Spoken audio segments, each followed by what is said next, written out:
the companies felt otherwise, and they would always hold this contract up and say, well, you signed it. The companies take advantage of them. They really do. When these first get killed, not incidental. Prince, Michael Jackson, Whitney Houston, Biggie, Tupac, if the publishing, if the marketing, if the promotion, if the recording is not controlled by black people, that has to change. We own our own music. Kanye West is at it again. This time around, the Yeezy billionaire has come forward with more information concerning the music industry that late pop stars Michael Jackson, Prince, and many others spoke about before they passed. The music industry isn't as colorful and fair, in actuality, as the music videos we see, and with many underground stories getting unearthed over the years, you're not going to believe what is still happening in the industry today. Welcome to GayBible, and let's get started. Kanye West strongly believes the industry doesn't play fair to a lot of its artists, especially if you're under some tag or marginalization, such as being black or brown, or perhaps even being a young talent trying to find your place. He tells us how he keeps fighting for himself and his brothers and sisters out there who are yet to break free and genuinely do what they want. And not just that, he also believes that reasonable contracts should be made and artists should have the freedom to own their music at any time. But is this even possible? Here's what Kanye had to say in an interview about the music industry. It's time for us to innovate, and we need to have contracts that make sense with exactly how we sell music. So record labels are afraid of saying, okay, we're going to hand over the distribution completely to you guys. You know, as I'm going and saying, I need to innovate what these contracts are, not just for me, but for all artists. It's not about me getting my masters back. It's about freedom. However, this would not be the first time artists are speaking out against labels and their evil games. Just like in the early 90s, when Michael Jackson had legal issues with Sony, whom he accused of sabotaging his album and refusing to let him leave the label with the masters of his songs. The tradition of great performers from, and I really want you to hear what I have to say. The tradition of great performers from Sammy Davis Jr. to James Brown to Jackie Wilson to Fred Astaire, Gene Kelly.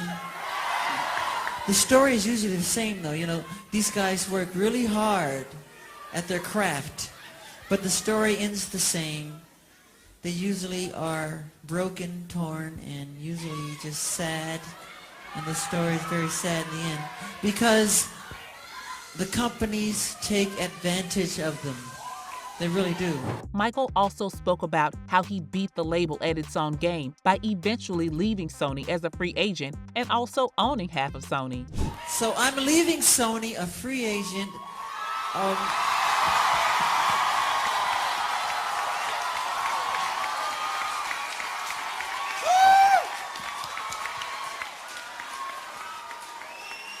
Owning half of Sony. This was a great win for Michael at the time because he had finally gotten the freedom he wanted. But I'm sure we're all aware of how it turned out at the end of the day. A lot of people believe that Michael Jackson was actually murdered for exposing the industry. I mean, he even mentioned that the label was angry at him for winning the legal battle against them. I own half of Sony's publishing and I'm leaving them, and they're very angry at me because of it, but I just did good business, you know. You see, when Michael Jackson gave that speech, he also spoke about Tommy Mottola, the former head of Sony. He said that Tommy Mottola was a wicked man who mistreated his ex-wife Mariah Carey and did a lot of cruel things to her. Mariah Carey, after divorcing Tommy, came to me crying. She was crying so badly I had to hold her. And she said to me that this is an evil man. And Michael, this man follows me, she said. He taps her phones. And he's very, very evil, and she doesn't trust him.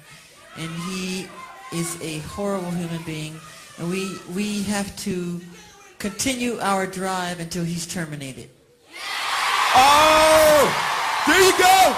Now, if Tommy is as evil as Michael and Mariah claim, then it's only normal to believe that after all Michael said about the industry and Tommy, he was definitely murdered by them, notwithstanding the medical reports of Michael dying from a cardiac arrest. But do you know what else this implies? Michael's story tells us that the music industry controls the narrative around many artists, which influences largely what people may even claim to know about them. This is not the first time we've heard about labels and music companies creating stories and personalities around some of our faves that we've all come to believe that that's who they are, when in fact, it's not who they are. Take Kanye West, for instance, who claimed in an interview that he didn't consider his mental issue as an actual issue and that he was diagnosed wrongly while at the hospital for treatment. Kanye said he was on so much lithium that he referred to himself as being Michael Jackson when the interviewer suggested he was being Britney Spears. Clearly, we can see that Kanye is referring to Michael's death, which was reported to be caused by an overdose of propofol, leading to the cardiac arrest he suffered. There are countless stories of artists who seem to suffer the same industry fate as the likes of Michael Jackson, Prince, Aaliyah, and so on. Certain people claim that the death of rappers and other artists in the industry brings in millions of dollars for a lot of people behind the scenes who are pulling the strings to make these things happen.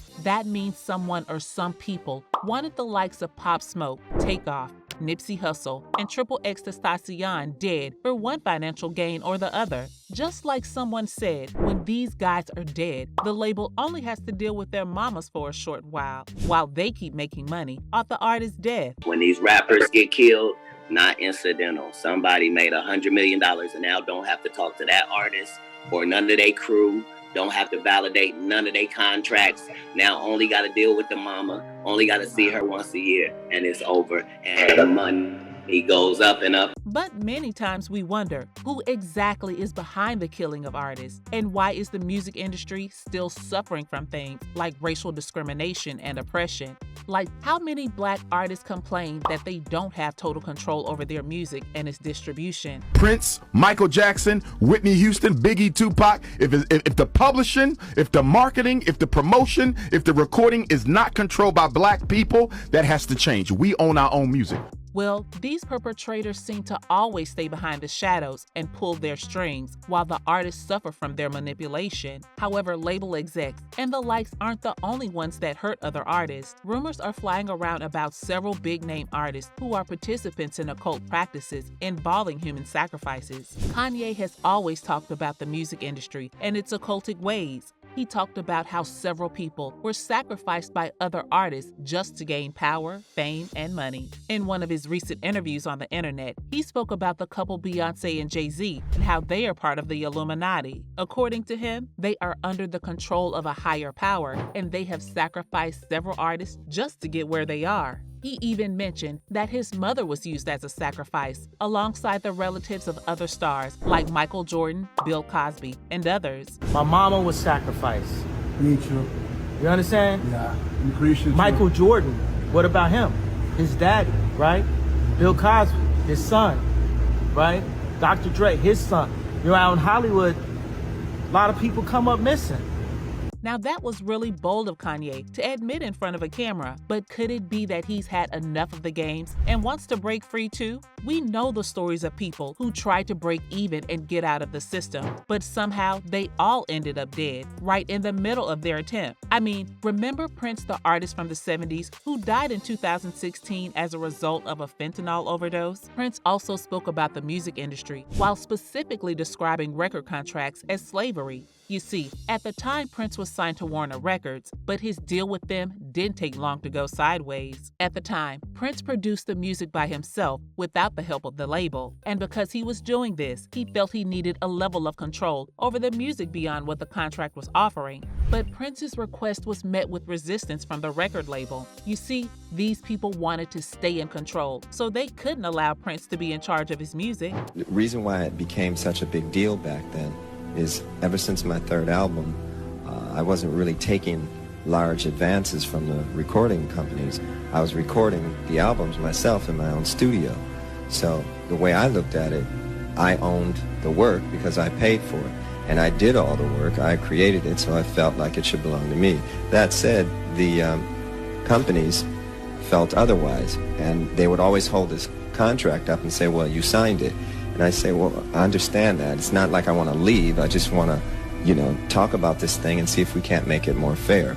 Of course, they wouldn't change, because if they changed, they wouldn't really exist. And that's kind of the situation we're in right today. But then, just like Michael, Prince rebelled against the label by publicly appearing with the word slave written on his cheek. This drew so much attention to what was happening between Prince and his record label. This was why he told journalists that signing a record deal is synonymous with slavery. Now, Prince couldn't own half of the record label as Michael did in his case, so the best way he could fight for his artistic freedom was to walk around with the slave tattoo on his face. Now, that was really sensitive to do as a black artist at the time, but Prince wasn't aware of what was about to hit him. I mean, not long after Prince's open rebellion against this label, he was reported dead from a fentanyl overdose on the 21st of April 2015. Once again, many claim that the label went after him because he refused to be under their control. And so, like Prince and Michael, many other artists have been shut up for life just because they stood up against the system. But should this be the case?